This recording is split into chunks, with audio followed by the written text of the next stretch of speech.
He's got a 2-part docuseries coming out. Golden Boy documentary premieres July 24th. That is today. Oscar De La Hoya gets candid, especially with your boy, Stephen A. Here's myself with the one and only Oscar De La Hoya. This next man needs no introduction if you know anything about the sport of boxing, if you know anything about the world of sports, period. I mean, he's not a basketball player, but he's got a statue outside of Staples Center, for crying out loud, or what was formerly called the Staples Center. He's a former 11-time world champion, 6 different weight classes, who started Golden Boy Promotions in the year 2002. You didn't see boxers starting their own promotion company, but this brother did it, and he's still doing it in a big way. The Golden Boy himself, Oscar De La Hoya. What's going on, big time? How are you, man? How's everything? All good, my man. Thank you for having me. Feeling great. You know, it's funny you tell me about the Golden Boy Promotions and starting in 2002. We're still going strong, man, after so many years, so I'm blessed. Man, I got to admit to you, man, when you first started it out, I mean, if anybody could pull it off, you could, because I've never seen a boxer in history that had such a pristine image like you do. You were young, had the Golden Boy look, was wearing suits when you were 17, 18 years old. I said, damn, I mean, he was Tom Ford before we knew about Tom Ford, for crying out loud. I had to give it to you. But I really want to talk to you about this 2-part documentary, The Golden Boy, that's coming out Monday, July 24th. HBO, can't wait to see it. What are we going to learn about Oscar De La Hoya that we haven't already learned? I mean, look, you know about the Golden Boy. You know about the smile. You know about the golden looks. You know about everything that I touch turns to gold. But you don't know about the dark side. Mm-hmm. You don't know about stuff that I never talked about. That I was always embarrassed to reveal. This is a raw, real, and in-your-face type of documentary. Nobody, I guarantee you, nobody in my stature has ever come out and spoken like this the way we did it with HBO. And what made you decide to do it now? It's the year 2023. You've been retired from the sport for a while, but obviously still incredibly relevant because you've had very elite fighters in your stable, and we know that. But what made you decide to do it in the year 2023? It was time to free myself. It was time to free myself from the Golden Boy, from that image that people painted of me many years ago. It's a lot of pressure, Stephen. What I lived, what I faced in my life. I must have been depressed 10 times over. I must have had mental health issues over and over and over again. But that boxing ring was my escape. The boxing ring was a place where I can be happy and just get away from the world. People are going to find out what type of relationship I had with my mother. You got to remember, I dedicated the gold medal to her in 1992. But did I? Right. That's what you're going to find out. Was it all a lie? That's what you're going to find out in the documentary. And then some. When you allude, as you just did, to life outside the ring, sort of, I always get the impression, because I've had the pleasure of meeting you and knowing you a little bit over the years, and you and I have always been cool. You've always been good to me, and I love you for it, and you've always been a treasure to the sport of boxing. But I often wonder, when you talk about life outside the ring, I'm thinking about an Oscar De La Hoya that may have felt imprisoned because you had to have that perfect image. Give some kind of depiction or description of what life was like for Oscar De La Hoya outside the ring during his professional career, especially more so than his post-career. Right. Well, during my professional career, I was being pulled left and right from everyone, all over the world. You know, we didn't have social media back then. But I had the pressure from my family, taking care of everybody. My father, you know, I had the pressure of my dying mother, who her wish was for her son to become the Olympic gold medalist. And so now I'm convinced that I'm doing it for her. So if you saw me fight every single fight professionally, I would look up to the sky and get her last blessing. But you know that weight on my heart, that weight on my shoulder, all I can think about was, man, you would beat me up every single day as a kid. So my life was a double-edged sword. My life was so confusing, and who I was doing it for, I was doing it for everybody else except for myself. So life was confusing. Life was, I literally wanted to end life. That's the bottom line. Every single day of my life. There's so many people, and I only ask this question just listening to the answer that you just provided. There's so many people in today's day and age that go to the extreme from a standpoint they just can't take it. The weight, the mental toll it puts on you. People have harmed themselves. They've attempted to harm themselves. They didn't want to live anymore. Did you ever get to any of those points in your career? Yeah, in your life? I about 3 times. Oh, I thought about it. wow. There was one occasion where I talk about in the film.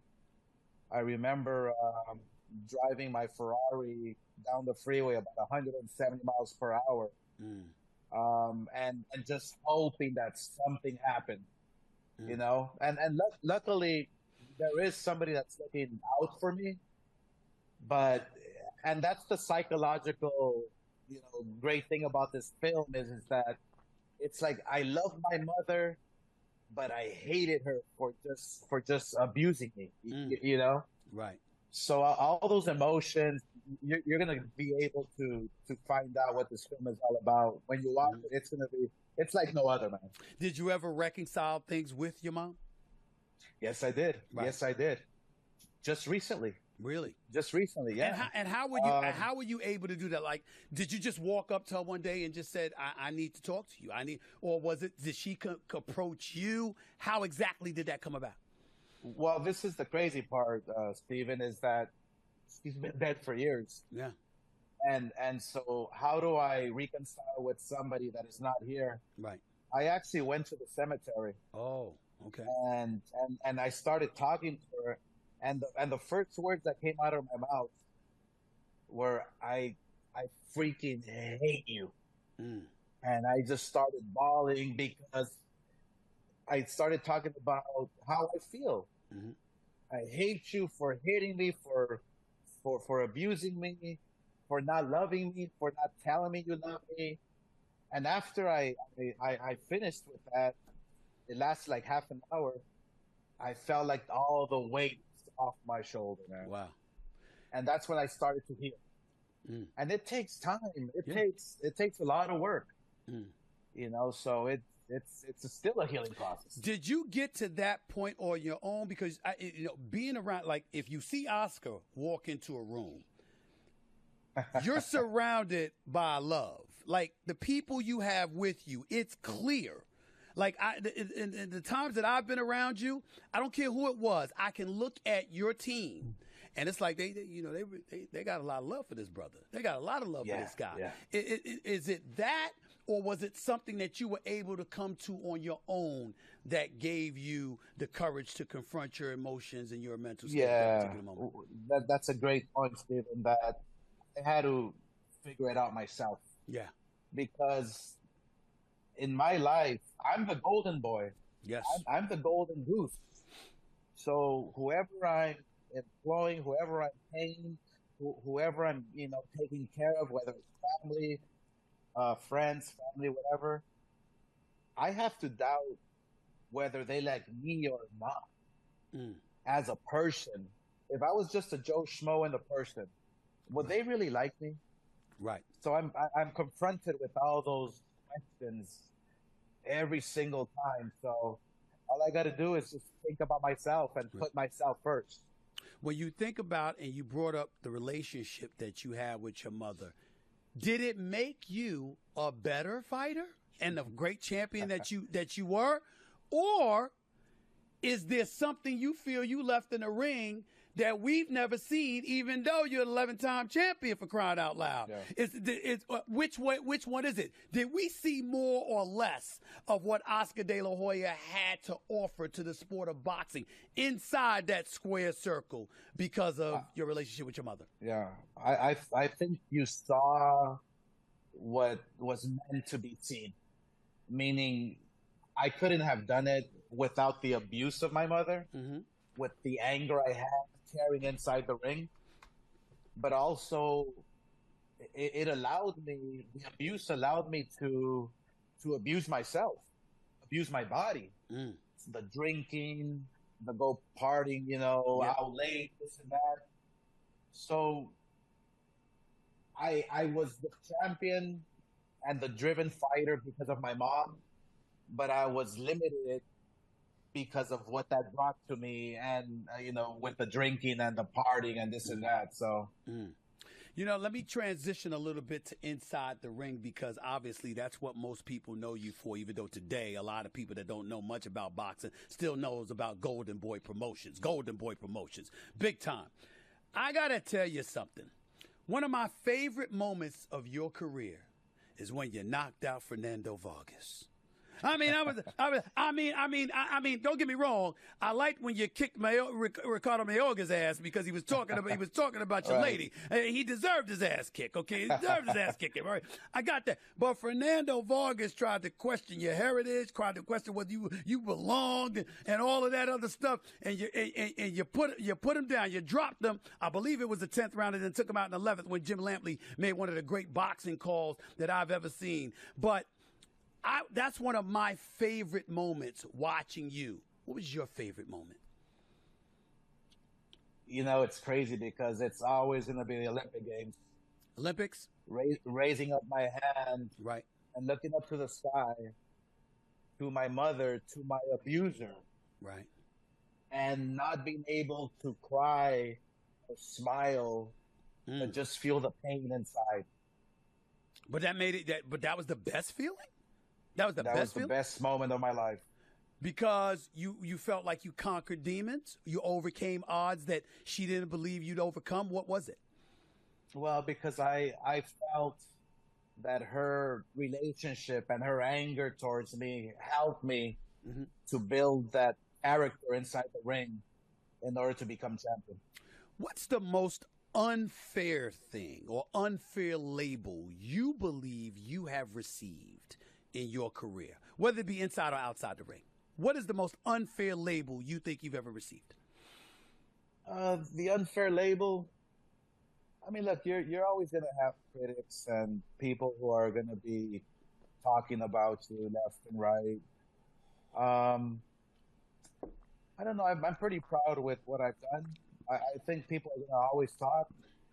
But there's always the label of being a bad promoter, really? because of a bad decision.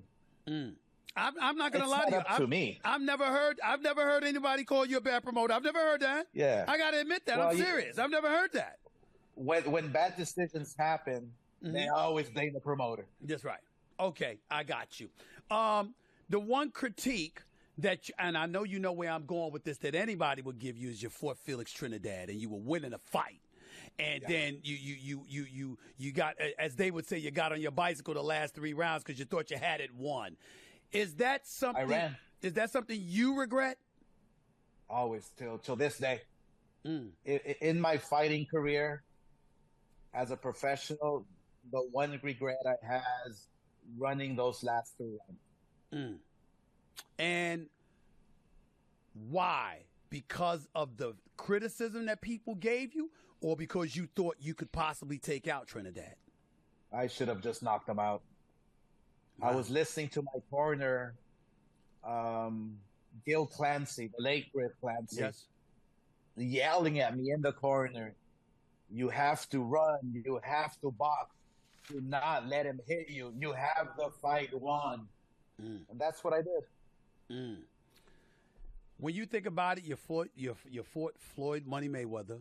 You fought Manny Pacquiao. Manny Pacquiao, essentially, that was basically your last fight, if I remember correctly. But You got up from your stool and you just said enough's enough. I've never seen nobody's ever seen you do that in your career. We know Bernard Hopkins got you with the rib shot, okay, with the shot to the ribs. But I'm wondering, when you lost to Pacquiao, what was that experience like for you? Was it him being too much, or was it you just saying, I'm just not what I used to be?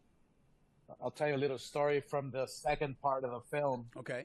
which is amazing. In training camp during the Pacquiao fight, I was getting beat up in training camp by my sparring partners. Mm-hmm. So right there and then, I knew that it was over. Mm. So now I'm just going through the motions of training. I'm losing a lot of weight because I started this new diet, which was a big mistake. I started drinking heavily. Before the fight? I never... during camp. During camp. Got you. Go ahead. During camp, I started drinking heavily, like the 2 last weeks of training camp leading up to the fight. Wow. And I went into the fight already knowing that I'm going to lose. And Pacquiao just pummeled on me. I was in the corner hoping that he would knock me out. Just wishing that he would land that perfect punch to take me out. And why were you wishing that? Because there's nothing I can do. I wasn't myself. I was a shell of myself. As you reflect on not just your career, but the sport of boxing, first question, what do you believe you've done for the sport of boxing? I've showed a lot of young kids that in order to be great, you have to fight the very best. You have to fight everyone in front of you. First and foremost, a lot of fighters are thinking it's a business. If you don't care about your legacy, then okay, it is a business. Mm-hmm. But I taught fighters that in order to be the very, very best, you have to fight the best in their prime. Do you feel fighters, far too many of them, are not doing that in this day and age? And if that is the case, who's to blame, the fighters or the promoters? I think the fighters are to blame now, because a lot of fighters are thinking that they can take control of their business, of their own destiny. There's a promoter for a reason.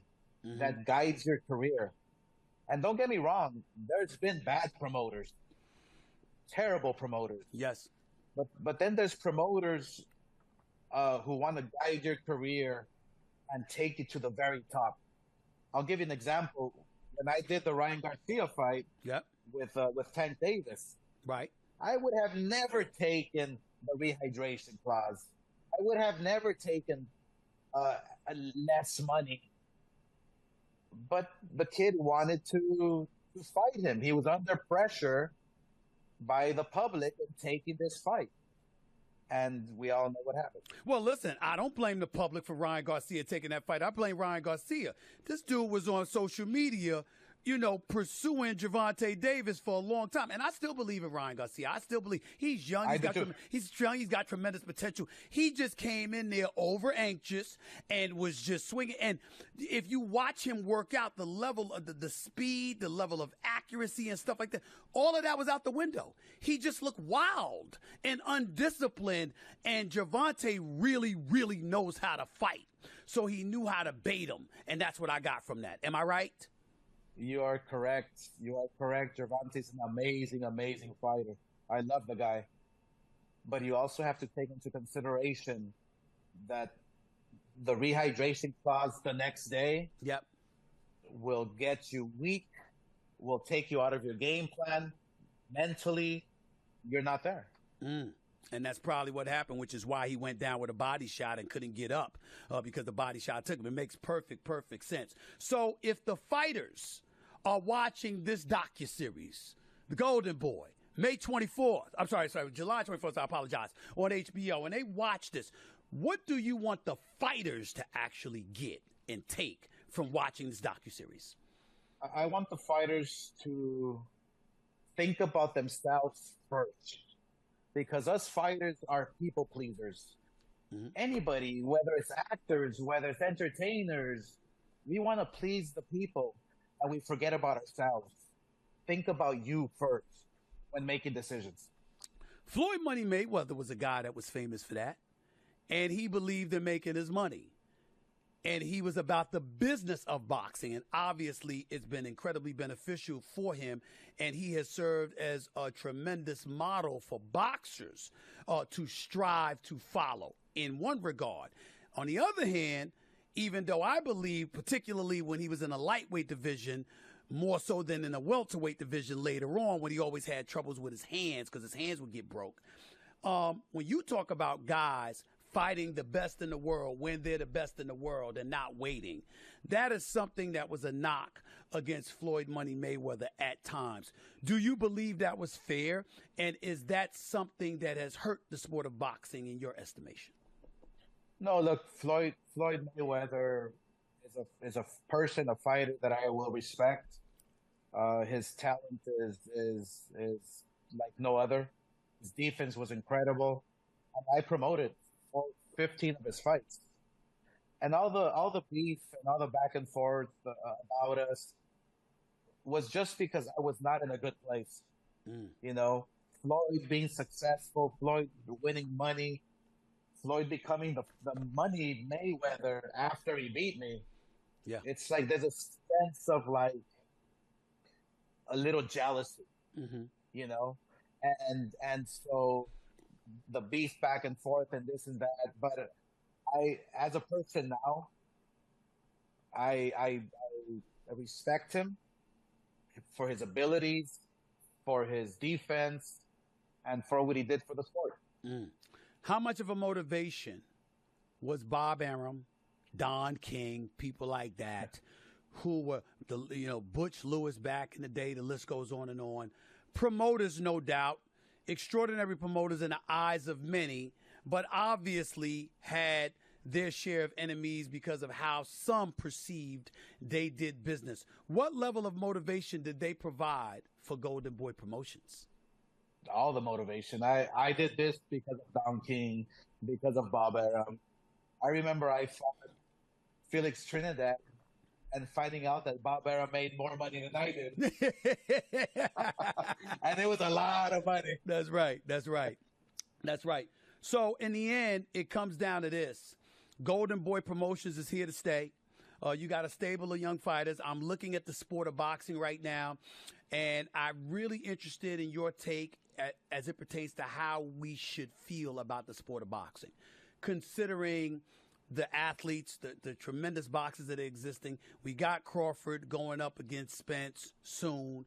We've got Canelo going up against Charlo soon. Ryan Garcia is not going anywhere. I'm looking at the lightweight division with Shakur Stevenson, Gervonta Davis. You got Devin Haney. The list goes on and on. Teofimo Lopez. I actually let me say this to you, Oscar. I want you to. How do you feel about this advice? I ran into Teofimo Lopez and his dad, and I said to his father, to his face, I said, "Listen, I respect you. I respect your love and your belief in your son, but some of the bravado, some of the antagonistic tendencies you throw into the equation, you might want to wait until you get a signature on the dotted line before you start doing all of that. Because some people might avoid your son because of that right hand, because the brother got some power. But other people might avoid him because they might say, to hell with him. I can't stand his damn daddy so much, make him wait." Was I wrong in that assessment? No, you hit it right on the nail's head. I think for a lot of fighters, silence is your best friend. So, You're absolutely right. The sport of boxing, you're feeling what way about it at this particular moment in time? A good place, a great place, not so great place? How are you feeling? I think it's in a great place. I strongly feel that the fact that Golden Boy worked with PBC and made the Ryan Garcia fight with Gervonta Davis, I think that opened the doors and made everybody realize, hey, we must make the big fights so we won't continue losing the boxing fans and grow the sport. It was a huge success. And I think that every promoter out there, every fighter out there is just realizing that, hey, it's time to step up. It's time to step up for the sport and for the fans. I give a lot of credit, believe it or not, to somebody like Dana White simply because he gives folks the fights that they want to see in the UFC, and boxing makes us wait too long. I think that when you have a pugilistic sport that gives you the fights that you want, I think people clamor for that. Like, you know, I want Canelo versus David Benavidez. I want that bad. Very, very bad. I do too. I'm of the mindset that Charlo is a little too small. I've been told I'm sleeping on him because he's very athletic. I know he's great, and I know he's gifted. I'm just saying he's been fighting at 160 as opposed to Canelo, who went up to 175, came down to 168, went back up to 175, came down to 168. I'm worried about him being undersized, and I look at stuff like that. But I do think boxing needs to do a better job of giving folks the fights they want to see when they want to see it. As an elite promoter in this game today, how do you feel about that? No, I feel the exact same way. I believe Dana White, look, he's been doing an amazing job because he's the only player in the game. Right. He has ESPN, the big machine, right behind him, supporting him. He has all the fighters. You know, boxing is so fragmented. But I just feel that if fighters can speak up a little more and tell their managers, their promoters, look, I want to fight this fighter and demand them, then there's no reason why these fights shouldn't be made. By the way, Jermell Charlo and Canelo are fighting at 154, not even 160 from what I'm being told. Ain't that something? So Canelo's coming down even further. That's what one of my producers just told me. I didn't even realize that. But getting back to Dana White for a second, are y'all okay now, Oscar? Because he sounded a little salty a couple of years ago because how you felt about Conor McGregor versus Mayweather. Have you come together? Have y'all made amends? You're two great guys in pugilistic sports. You know what I'm saying? We don't need to be seeing y'all being disliking one another. Are y'all cool with each other? Look, you know me, Steven. I can get along with everybody. Yep. Let's just say that professionally, I respect him for what he's done in the UFC, what he's doing, giving everybody the great fights. But personally, I don't think we can ever get along. I'll leave it alone. I won't go any further than that. That's y'all business, man. Let me ask you this last question. This two-part series, The Golden Boy, July 24th, HBO, coming up this Monday. What do you want people to walk away saying when all is said and done about Oscar De La Hoya? Writing your own epitaph while you're still alive, what would it be? He did it his way. You know, he did it his way, and he's still alive. Yeah. Oscar, man, always proud of you. Always love talking to you, my man. I really appreciate you, all the greatness that you've given the world of sports, especially the world of boxing. You know me. You've met me too many times to not know what a fan I am of yours. So I'm happy. I'm looking forward to watching this docuseries. I will be watching it Monday, July 24th. I ain't missing it. Don't even worry about that. I'm going to see it, and I'm encouraging everybody out there to do so as well. You going to be at the Spence Crawford fight? I'm going to be there. I can't miss it. All right. It's that a big could be the fight of the year. It's going to be the fight of the year. Oscar De La Hoya, the great Oscar De La Hoya. Appreciate you, my man. You take care of yourself, all right? Thank you, my man. Appreciate you. All right, buddy. Take care. The one and only Oscar De La Hoya right here with Stephen A. on the Stephen A. Smith Show. You listen, the Golden Boy. That should say it. I mean, you don't need to say anything else. It's the Golden Boy. That's all you need to know. July 24th, HBO. Don't miss it.